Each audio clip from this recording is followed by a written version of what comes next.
Olá pessoal, bom dia, bem-vindo a mais um SPN TV News, aqui pela RPTV, Rede Paulistana de TV, aqui de Americana para mais 10 cidades da nossa região. Como sempre, ao vivo, aqui do bairro Girassol, dos estúdios da RPTV, com um convidado especial. Hoje vamos falar de política, vamos falar de saúde, vamos falar de infecções, enfim. Doutor, prazer em recebê-lo, doutor Arnaldo Gouveia. Vamos falar primeiro de política e depois de algumas coisas que o senhor já tinha cantado lá atrás, que a gente vai estar ratificando hoje aqui. Bom dia, bem-vindo a mais um SPN TV News. Obrigado, Magrão, pelo convite. É sempre uma alegria estar aqui com vocês. Tá certo, batendo papo, porque hoje é um dia especial, afinal de contas, eu venho chamando todos os dias aqui, doutor, vê se o senhor concorda comigo. Nós temos aí a responsabilidade do voto nesse ano de 2018 para deputado estadual, deputado federal, para governador do estado, senador e presidente da República. Apesar que o cenário não está muito assim propício, presidente da República, são tantos candidatos que a gente nem sabe o que vai acontecer até lá. Mas através da tecnologia, da internet e dos aplicativos, a gente pode fazer aí uma peneira nos possíveis candidatos que vão se apresentar, já estão se apresentando para um desses cargos eletivos que vão acontecer nesse ano de 2018. E eu acho que é um ano super importante, principalmente pelo que aconteceu no dia de ontem, que a gente vai estar comentando daqui a pouquinho, a respeito aqui do habeas corpus que foi julgado do ex-presidente Luiz Inácio, que não foi concedido.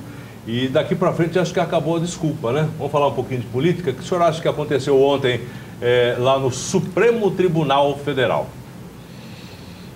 Não, por um lado, eu fico contente pelo fato, não especificamente do Lula, porque eu não sou simpático ao Lula, mas ia ser muito difícil de justificar se mudar uma lei, um posicionamento que foi estabelecido já há 2 anos, já retificado em 2 vezes, e de repente, por causa, alguns por serem apoiadores realmente do senhor Luiz Inácio Lula da Silva, como o Dias Toffoli, que até compreensível, a carreira dele antes de ser ministro era toda como advogado do PT.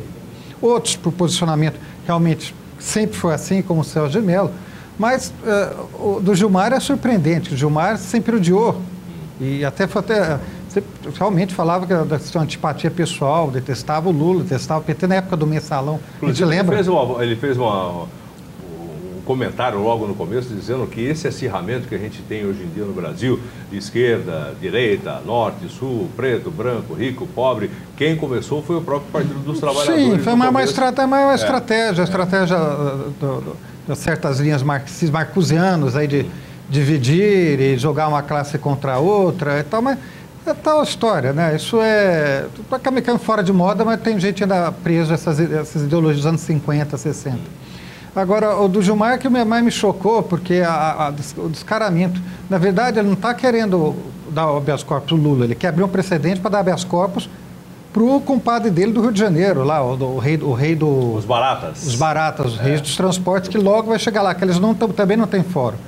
Porque quanto ao Aécio, eu estava pensando, Aécio, Romero Jucá, eles têm fórum, já o julgamento do STF é terminativo, só que não vai fazer nunca, porque o único juiz, o único ministro do STF que levou a gente para o fórum privilegiado às barras da prisão, a duras penas, foi Joaquim Barbosa, que depois pediu para sair, né? Por quê, né? Por que será, né? Até hoje ninguém sabe. O mecanismo, né? Porque mecanismo. Será que ele pediu para sair? Aliás, poderá ser candidato à presidência da República, não sei de repente também se isso vai acontecer. Puxando aqui para as principais manchetes, me ajuda a comentar aqui, doutor. A Folha de São Paulo destaca, além, obviamente, do 6-5 que aconteceu ontem lá no Supremo Tribunal Federal, que colocou o ex-presidente Luiz Inácio agora na reta da prisão, só os embargos declaratórios que vão ser até a próxima terça-feira. Os advogados, né, do ex-presidente vão ter que entrar aí com uma ação lá no TRF4 e depois aí acabou, a sua prisão é iminente, é líquida e certa, né? Mas o PT vê, o próprio PT, aqui é a manchete, que está lá na Folha de São Paulo, o senhor pode confirmar com a gente, o PT vê prisão iminente de Lula e faz reunião de emergência em São Paulo, né? E ontem a gente teve algumas declarações do MST, que aliás a gente sempre fala lá na rádio, juntamente com o Walter, o senhor já teve a oportunidade de participar com a gente lá também, O MST não tem CNPJ, não tem endereço fixo, recebe verba do governo, ou recebia até então, e disse que vão incendiar prédios públicos, invadir fazendas não produtivas ou produtivas, vão aí bloquear estradas assim que o ex-presidente for preso. O que esperar daqui para frente para o Brasil? Eu acho que teria que, nesse caso aí, assim, sempre há o risco dos partidários de qualquer ação contra isso aí seja criminalizar os movimentos sociais. Mas tem que tomar cuidado e aplicar a lei que a própria Dilma sancionou uma lei antiterror, inclusive na época da Copa do Mundo, com medo de 2014. Sim, quando estava tendo aquelas manifestações terroristas contra a Dilma, tudo. Então, aplique-se a lei que foi sancionada no próprio governo petista. Quem agir como criminoso vai preso como criminoso. Agora, o que vão fazer disso é claro. Se alguém se machucar, vai aparecer na televisão machucado. Isso é assim em todo lugar do mundo, tem que ser feito na letra da lei. Né? Aplique-se a lei. E é claro, quem é partidário de um lado ou do outro fala, estão maltratando isso, aquilo. A lei tem a mão pesada mesmo, viu? É bom a pessoa saber que a lei tem a mão pesada. E a violência, num Estado democrático de direito, violência é monopólio do Estado. Se for fazer uma violência particular para um movimento ou outro, o Estado vai ter que reagir. Bom, temos aqui a sequência das manchetes. O Estado de São Paulo destaca também que o Supremo libera a prisão do Lula agora para o Moro, que, querendo ou não, ele tem que sancionar a partir do momento que o TRF4 decidir sobre os embargos declaratórios, né? Aliás, isso não acaba nunca. Aliás, o pessoal ontem vota logo, né? Os votos têm uma intensidade também, um tempo todo esse para ser votado. Muita gente, quer dizer, normalmente 90% da população não entende o que está acontecendo lá, né, doutor? O que aconteceu para lá foi muito claro. Tem dois casos para mim que chamaram muita atenção. Ali você vê, tem dois, tirando oportunistas como Gilmar Mendes e o Dias Toffoli, o Celso de Mello, o Marco Aurélio Mello, mesmo o Lewandowski, que eles têm uma linha, conduta, né? Que é o direito positivista, que é você segue exatamente a letra da lei, a letra da Constituição. Os outros, que em geral o pessoal mais novo, que entrou por último, Rosa Weber, o Fachin, o Barroso, que inclusive eram advogados de movimentos sociais. Vem a lei dentro do espírito da lei. O Fux é meio baoba também, mas ele quis dizer isso. Olha, no espírito da lei, quando foi feito o recurso, só vai ser preso, mas não é o embargo do embargo, porque depois de julgado em segunda instância, eles não vão dizer se está culpado, eles não entram mais no mérito, entra só em dose da pena, onde que cumpre. A pessoa o paciente, a pessoa já é um condenado. Então se dividiu bem claramente.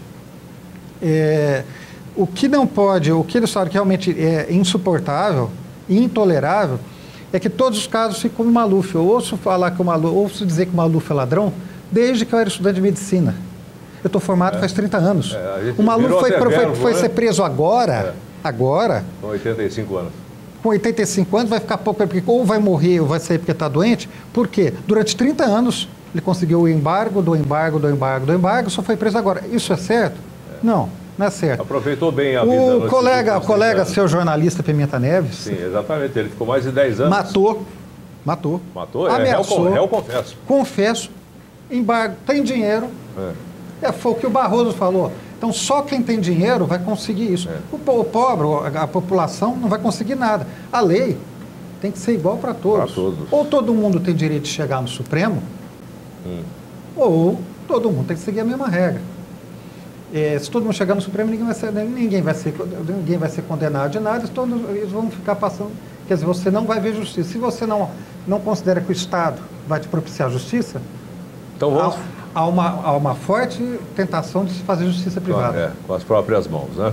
No caso, né? Que o MST tem aquela história, que o MST está tentando fazer. O pessoal diz o seguinte, que olho por olho vai ficar muita gente cega nessa história, né? Sem dúvida. Não é por aí que acontece. Agora me fala uma coisa, doutor, na sua opinião.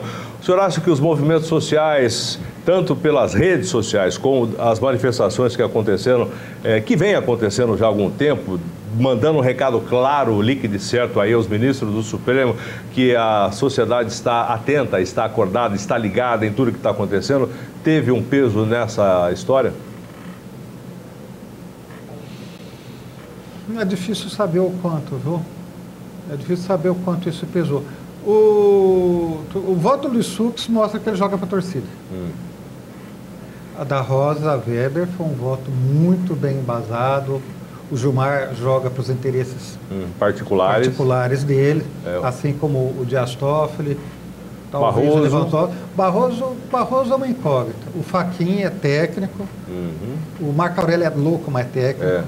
Qual é o apelido do Marco Aurélio? O voto vencido. Voto vencido?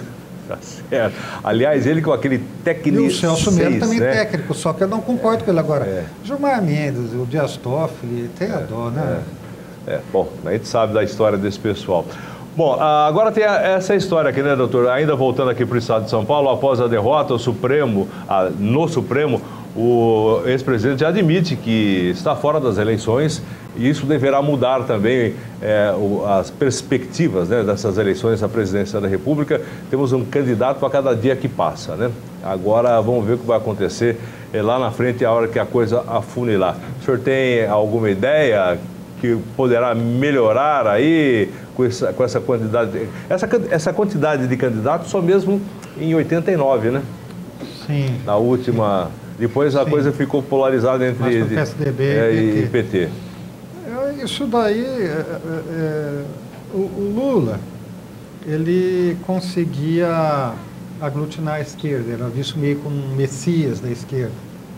E o que está acontecendo agora é muito triste, porque muitas pessoas, como eu, que fizeram parte do movimento estudantil dos anos 80, muitos amigos meus votaram no Lula na primeira eleição. Aí voltaram meio assim, muitos voltaram da segunda, mas já meio enojados por causa do mensalão. E do governo Dilma para cá, à medida que as máscaras foram caindo, ficaram muito decepcionados, porque quando foi eleito, todo mundo sabia que haviam, já naquela época da votação, quando foi votado no Congresso, o Serjão era o operador da FHC, para ter reeleição presidencial que não havia. O Sérgio Mota que morreu, né? O Serjão que morreu. Já esse negócio do tal do mecanismo que o Zé Padilha colocou tão bem, e as críticas que se faz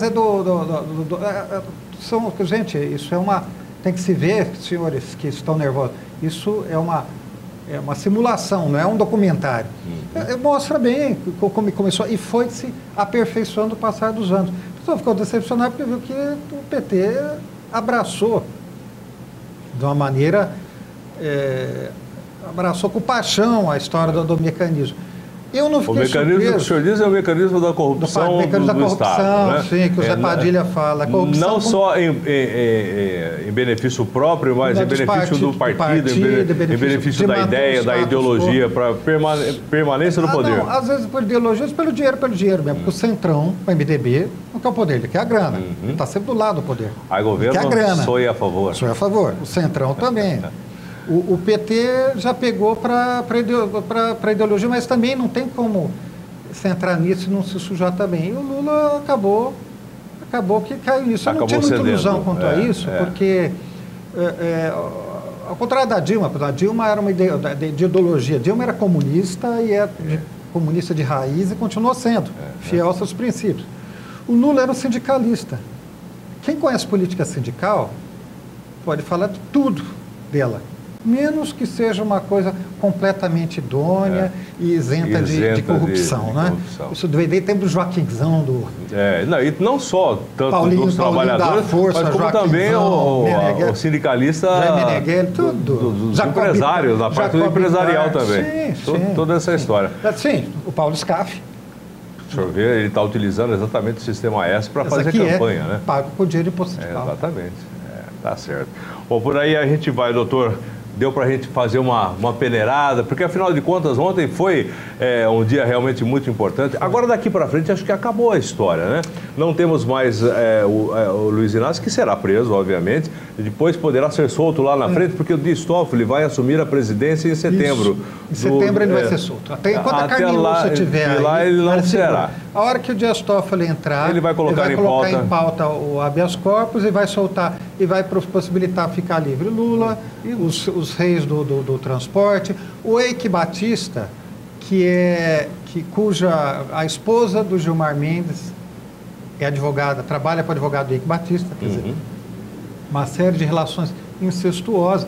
O voto do Gilmar, obviamente, não foi pelo Lula. Não foi pelo Lula. Pelo Eike e pelos Barata. Foi pelo Barata lá na frente. Pelo Eike Batista. Que, aliás, soltou 3 ou 4 vezes. A justiça prendia, ele soltava. Ele soltava. É uma vergonha. Bom, vamos esperar então, porque antes das eleições, o Dias Toffoli assume o Supremo Tribunal Federal e vai soltar. Daí vamos ver o que vai acontecer. Quer dizer, depende. Depende do que a Rosa Weber vai resolver daqui até lá. Exato. Bom, muita coisa vai acontecer, né? Bom, nós temos ainda 5 minutos antes do primeiro bloco. Eu quero já chegar direto aqui, doutor. Vamos falar agora exatamente do assunto que diz respeito à sua profissão, infectologista. Tempos atrás, o senhor chegou aqui, nós conversamos, não sei se já aqui na RPTV ou no outro canal, a respeito da febre amarela. Criança sendo jogada em cima dos portões, aquele alvoroço todo mundo querendo tomar vacina e não tinha vacina para todo mundo, a vacina que foi fracionada. Tem vacina, agora está faltando quem queira tomar vacina. O que aconteceu? Saiu da mídia, é um fenômeno de rebanho, né? Tem muito a ver com a questão das redes sociais também, como dizia, tinha dia, teve um caso de febre amarela, botava o poço. Parece que alguém passou mal com a febre amarela. Saía todo mundo. Eu quero dizer o seguinte, a febre amarela veio para ficar. Agora, à medida que as chuvas forem diminuindo, vai parar o surto deste ano, mas em novembro do ano que vem, começando as chuvas... Novembro desse ano. Desculpa, perdão. Novembro desse ano. Voltando às chuvas, volta a aumentar a população de mosquitos na mata e a febre amarela volta. Independente se tiver macaco lá ou não. Tá? Macaco é uma história, coitada, né? Exatamente, é vítima, não se iluda, virou vítima. Com macaco ou sem macaco, pega a febre amarela. Agora é hora boa de tomar. Esse é o momento, aliás, né? Agora ninguém está falando disso. Só olha bem a carteirinha, está lotado de gente que tomou na campanha de 2000 e está querendo tomar de novo. Não precisa. Uma dose é suficiente. Só quem vai ter que tomar de novo é quem tomou a dose fracionada lá na Grande São Paulo. Foi fracionada a dose lá porque não tinha dose para todo mundo. Aqui em Americana, Santa Bárbara, Nova Odessa, aqui, só foi dada dose integral. Quem não tomou, tome, porque em novembro vai começar tudo de novo. Tá, então esse é o momento, inclusive é legal o senhor estar falando sobre isso. Atenção você que está em casa, você que está tranquilo, é o momento agora, nós estamos em abril. Abril, maio, junho, julho, agosto, setembro. Temos 6 meses, praticamente 7, sei lá, para você com toda tranquilidade chegar num posto de saúde, pegar, tomar a vacina, você, sua mulher, seu filho, enfim, sua família toda, todo mundo protegido, porque a partir de novembro, segundo o doutor Arnaldo, que é especialista, não é qualquer um que está falando. Há quanto tempo o senhor trabalha com isso, doutor? Nossa. Se pensou muito, porque já faz mais de 25.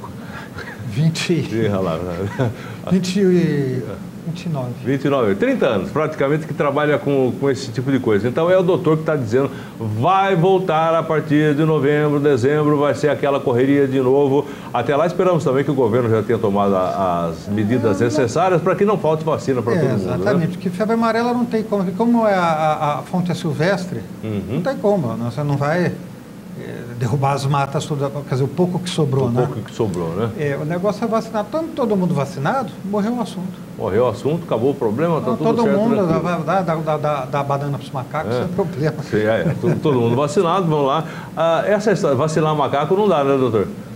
Não dá. Para vacinar macaco é mais complicado. Não sei se a vacina funciona e também não sei se o macaco deixa. Vai deixar, vai ter que correr atrás de macaco por aí. Essa é uma pequena história que a gente está contando a respeito aqui da febre amarela, que realmente vitimou muitas pessoas. Essa história que a febre amarela, a própria vacina, ela tem a sua contraindicação. É 1 em 1 milhão, né, doutor? Aproximadamente? 1 para 1 milhão de doses aplicadas. Não se vacinaria a população toda aqui se não tivesse tendo caso, porque sim, há caso de reversão para a febre amarela selvagem, 1 para 1 milhão de doses. Há casos de gente que tem sintomas parecidos com o de meningite, passageiros, mas tem. Isso basicamente Em menores de 6 meses, que já é proibido vacinar, né? Menores de 6, só basicamente a partir de 9, de 6 a 9 em ocasiões muito especiais, e nas pessoas acima de 60 anos. Agora, em situação de surto, lá em Mariporã, por exemplo, vacinou todo mundo, acima de 6 meses, inclusive com 70, com 80, porque está exposto. E como perguntaram para mim, tem que vacinar lá no Lar de São Vicente? Eu falei, olha, não, lá você não vacinar, porque lá não vai chegar o mosquito silvestre, lá já não está tendo febre urbana, e o mosquito da mata não vai chegar lá. Agora, aqueles senhores, ou senhoras, 70 anos, então gosta de ir no pesqueiro, ficar lá na beira do rio, da beira da represa, tomando, vivendo. Vivendo, né? Vivendo. A vida é assim, né? Tome a vacina, porque aí você está sob risco. Tá. A coisa que não sai de casa é bobagem. Lembrando que a grande preocupação, porque os mosquitos que transmitem são o Sabetes e o Hemagogos, né? São os dois. Eu aprendi isso na escola. A grande preocupação da parte sanitária do governo é que isso seja transmitido através do Aedes aegypti. Sim, aí é o grande problema, que além da dengue, da zika, chikungunya, vem também febre amarela. Aí vira... Se lembrar que o Aedes aegypti era o principal transmissor de febre amarela na época que tinha as grandes epidemias, que foi até a década de 20. Até 1940 no Acre ainda tinha transmissão pelo Aedes. Esse era o grande problema, o grande temor da história toda. Isso não aconteceu. Dessa vez, não, mas em Angola, há 3 anos atrás, teve um surto de febre amarela urbana, em Luanda, muitos casos, milhares de casos, e era o Aedes. Tá certo. Bom, para a gente encerrar essa história da febre amarela, que tem outros assuntos aqui também, febre amarela, então, você que tem toda a tranquilidade, até o mês de setembro, outubro, faça a sua vacina, porque muito provavelmente vai retornar aí e vai acontecer tudo que a gente viu nesse final de ano que passou, aquela correria. Não sei que gosta de muvuca, né? Adora ver uma fila. Vou entrar, tem uma fila lá, vamos ver o que está acontecendo lá também. Bom, doutor, temos um tempinho, temos mais 4 antes do primeiro intervalo, a gente vai falar a respeito aí do Zika vírus. Zika vírus que aconteceu também... não chegou a ser uma epidemia, né? Foi no Nordeste principalmente? No Nordeste principalmente teve a epidemia de Zika vírus. E o problema da microcefalia. Mas a microcefalia já existia no Nordeste antes do Zika vírus. Por quê?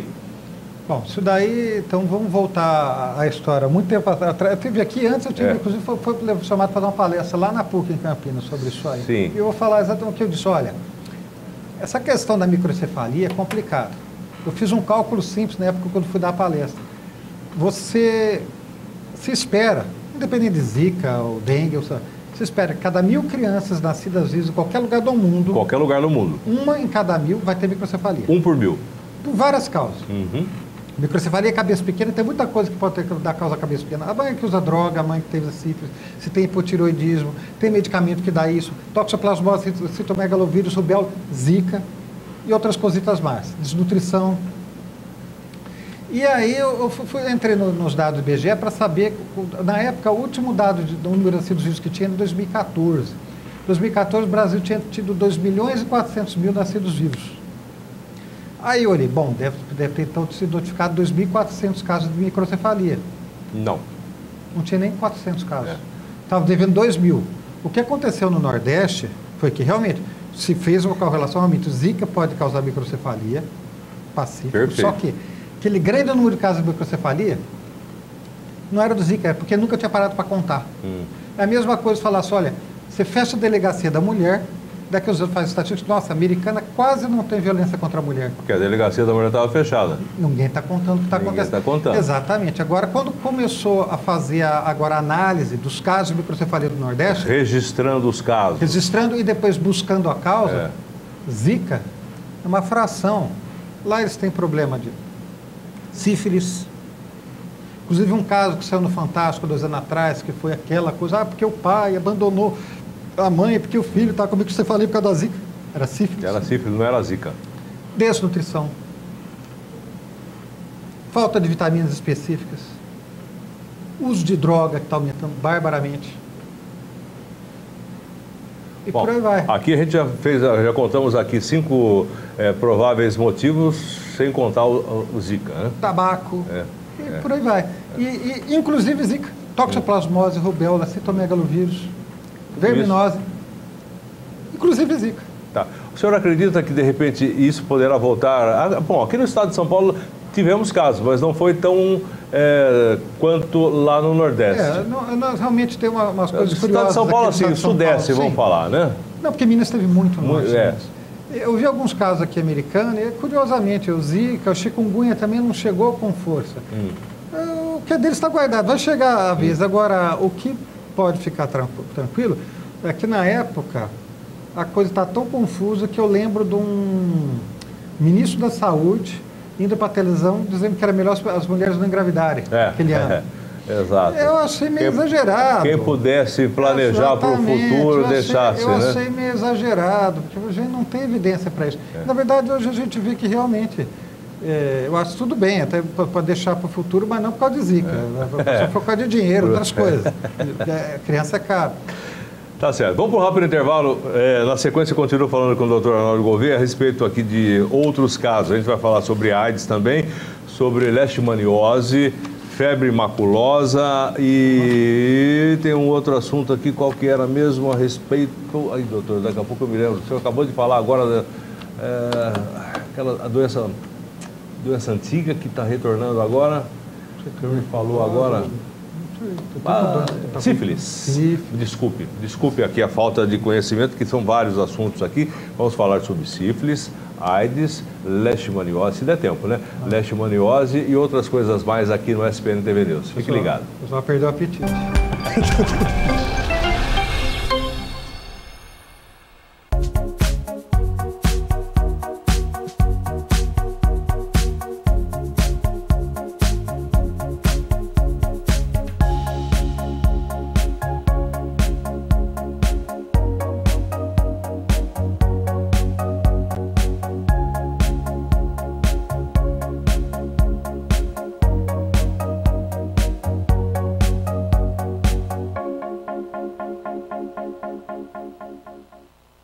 O seu amiguinho de estimação agora vai ficar feliz da vida.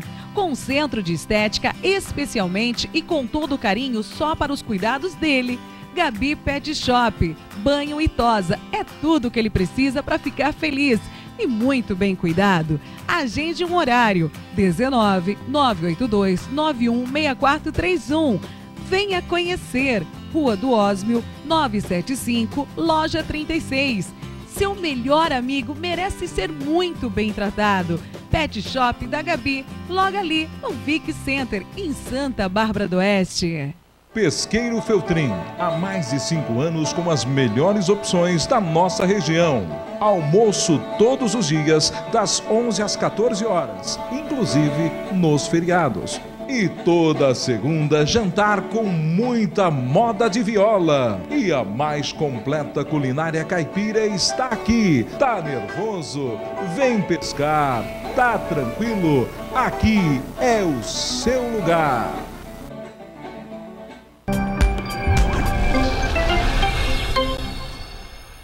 Ok, estamos de volta aqui pela Rede Paulistana de TV, RPTV, canal 8 da NET, aqui de Americana, para mais 10 cidades da nossa região.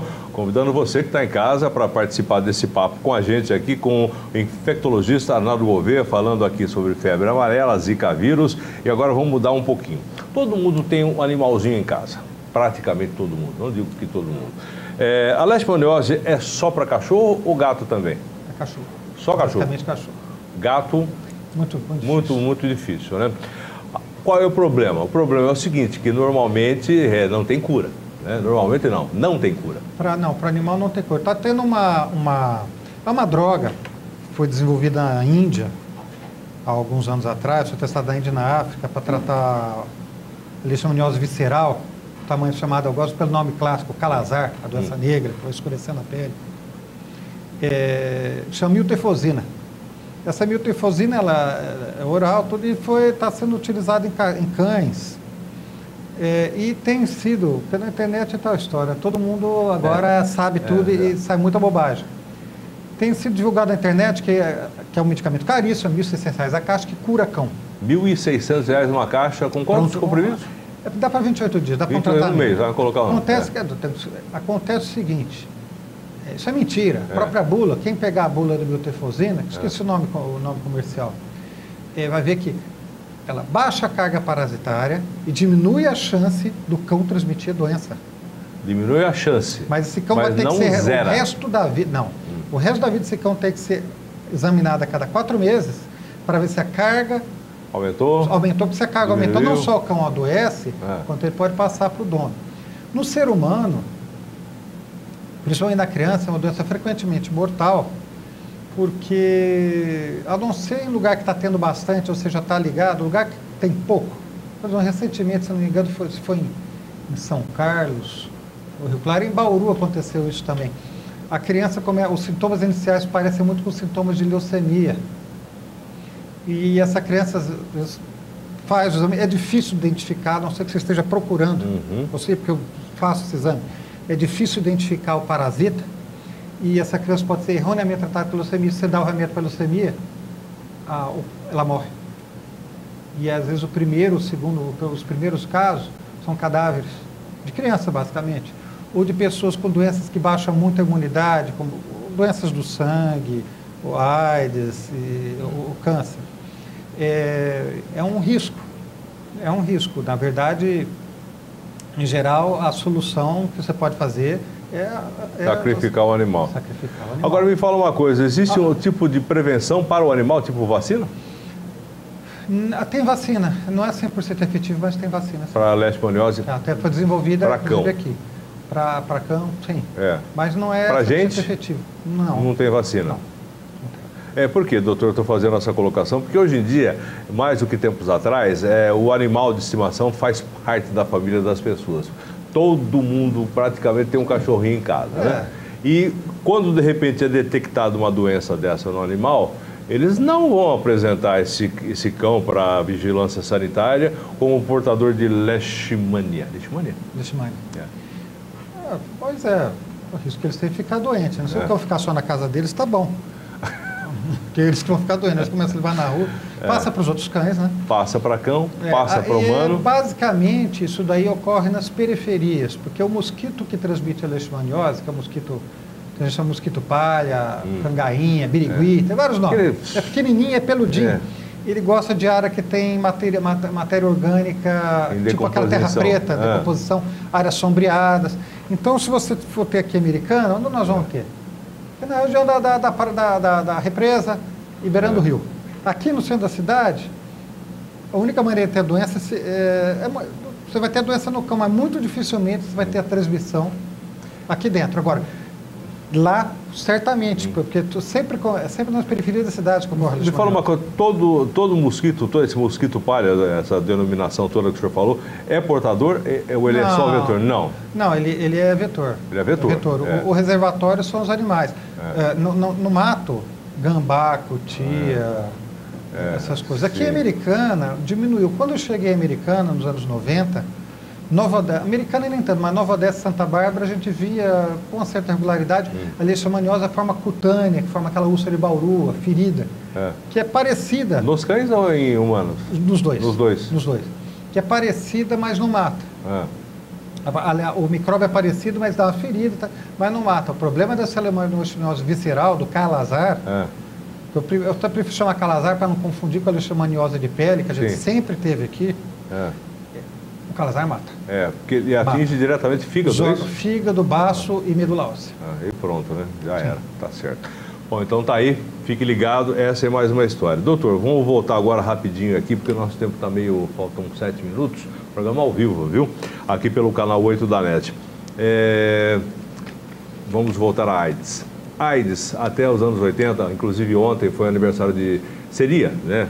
Se tivesse vivo Cazuza, que morreu de AIDS nos anos 80, onde de repente a epidemia se disseminou aí rapidamente em todo mundo, tal, aquela coisa, conseguiram segurar essa expansão até um certo ponto. A rapaziada de hoje não viveu aquela época e a AIDS continua hoje pegando as pessoas mais jovens e também os mais velhos, acima de 60 anos, que estão fazendo sexo sem usar preservativo e também fora do casamento. Por que isso? É cultural. Hoje está sendo particularmente acometida a população, os gays mais novinhos, e não passar aquele tempo que não tem aquele. Tanto que o governo está fazendo uma estratégia, que eu tenho minhas críticas, mas não deixa de ser uma estratégia, de distribuir para esses gays mais novos que não querem usar camisinha, que quer cair na farra mesmo, A gandaia. Esse aí é o gay, travesti, transgênero, porque tem essa classificação bizantina que agora tem um monte de nome, mas os homens, porque mulher não tem esse tipo de problema, homossexual feminina não, lésbica não. Agora, os gays, os mais variados matizes, fazem sexo inseguro, compulsoriamente. Deve precisar fazer um estudo psicológico, qual que é a questão da exposição ou da sensação de comigo não vai acontecer. E até o negócio é tão bravo que entre travestis chega a quase a 20% a 25% de positividade para HIV nos dias de hoje. Hoje? Sim. E aí vai se perguntar, está vendo no Supremo um deles, fiquei chocado o negócio, porque os advogados lá eles vão dizendo que é um absurdo, que banco de sangue não aceita doação de sangue de homossexual masculino. Não é preconceito, é por causa de dados. É muito arriscado. Você pode pegar uma pessoa na janela sorológica. Então, a comunicação social não está conseguindo atingir essas pessoas da maneira que deve ser. Esse politicamente correto, em vários pontos aí, ele atrapalha bastante, principalmente na parte de saúde, né, doutor? Nesse caso, não, porque já antes, antigamente ninguém falava de politicamente correto, já tinha isso daí. Eles tinham uma vida muito promíscua, diminuiu porque começaram a ver morrer aos montes. Os seus amigos do lado, né? Sim. Agora parou. A pessoa chega, a gente dá um remedinho bonitinho, de graça. AIDS era uma grande tragédia até os anos 2000. Era atestado de morte. Hoje em dia é um grande negócio. Laboratório ganha dinheiro, as farmácias ganham dinheiro, eu ganho dinheiro. Por que você acha que a grande dos farmacêuticos não está trabalhando muito em cima de cura da AIDS? Quem está trabalhando em cima de cura da AIDS são governos. Que hora que curar a AIDS... Acabou o remédio. Exatamente. Acaba a comercialização da droga. Enquanto a cura não chega, é uma coisa perigosa, porque ao mesmo tempo que a incidência de HIV é 20%, sífilis é mais de 80%. É mais de 80%. Então estão sujeitando a muitas coisas. Cabe aos estudiosos fazer estudo do perfil psicossocial que faz com que determinados grupos específicos da população tenham uma exposição tão mais intensa ao HIV. Não vem dizer que é por causa de perseguição, porque a perseguição já foi muito maior e continua a coisa do mesmo jeito. Já emendando na sífilis que o senhor falou, doença uma das mais antigas, a sífilis tem cura, né? Tem. Tem tratamento. Não tem vacina. Não tem vacina, tem tratamento. O tratamento uns anos atrás andou meio complicado. O Brasil, por uma série de motivos, abriu mão de produzir penicilina há umas 2 décadas atrás. Começou a vir tudo da China. Começou a epidemia de sífilis comendo solta no Brasil. Pra você ter uma ideia, de 2014 a 2017, o aumento foi de 1.040% em gestante, que é o que a gente acompanha. Imagina no resto. Nas gestantes, no resto não deve estar menos. E faltou penicilina, porque veio da China, a China ficou em falta, a turma ficou inventando os tratamentos mais malucos para tentar tratar a sífilis. Graças a Deus normalizou. A única coisa que trata a sífilis é a velha bezetacil. Só que nenhuma não. Meia dúzia. Bom, bezetacil, para quem é da geração mais jovem, antigamente doença sexualmente transmissível, tipo gonorreia e outras mais fáceis e um tratamento menos pior, eram na bezetacil, né, doutor? A bezetacil é dor de garganta também. Gonorreia não é mais fácil de tratar como era antigamente também. Não, que antigamente era bezetacil, era uma ou duas, sei lá, na época. Gonorreia também está ficando difícil de tratar. Porque a constância, né, do uso do antibiótico traz aí a resistência, né? É o Darwin em ação, né? Quem não acredita em evolução só vê as bactérias. Doutor, para a gente encerrar, falta um minutinho aqui. Por que uma doença tão antiga como essa, que já tinha sido praticamente controlada, volta? Volta porque o próprio povo, a própria população se descuida e por quê? Voltou porque, primeiro, a sífilis é mais fácil de transmitir que o HIV. Mais fácil. HIV tá que você tchaca na buchaca. Sexo mesmo, só lá. De fato. E sífilis, sexo anal principalmente? Ou não? Anal, vaginal. O vaginal também. Agora, sífilis, Anal, vaginal, oral, ralação, porque ele é através da úlcera, né? Ele é mais fácil de transmitido pelo HIV. E, atualmente, aparentemente, o pessoal está tendo uma vida sexual mais, por assim dizer, ampla, mais diversificada, mais variada. Tanto faz para lá quanto mais para cá. E o número de parceiros também. E a precocidade da iniciação sexual cada vez maior. Isso quer dizer, a doença sexualmente transmissível está dando de braçada. Está comendo solto por aí. Está comendo solto por aí. Doutor, brigadão pela participação. Você sabe que a gente sempre vem aqui e fala basicamente dos mesmos assuntos. Por quê?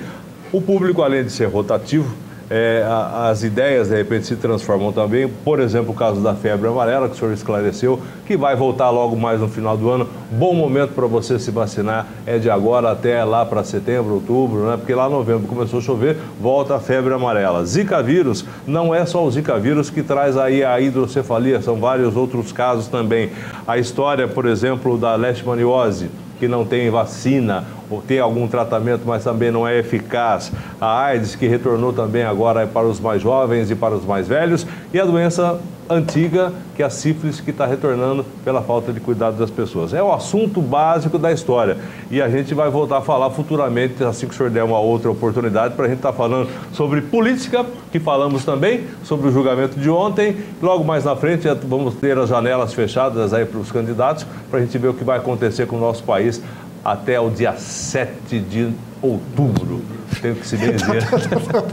Obrigado, doutor. Sucesso. Estamos aqui dispostos sempre a conversar a respeito desses assuntos. Obrigado, Magrão.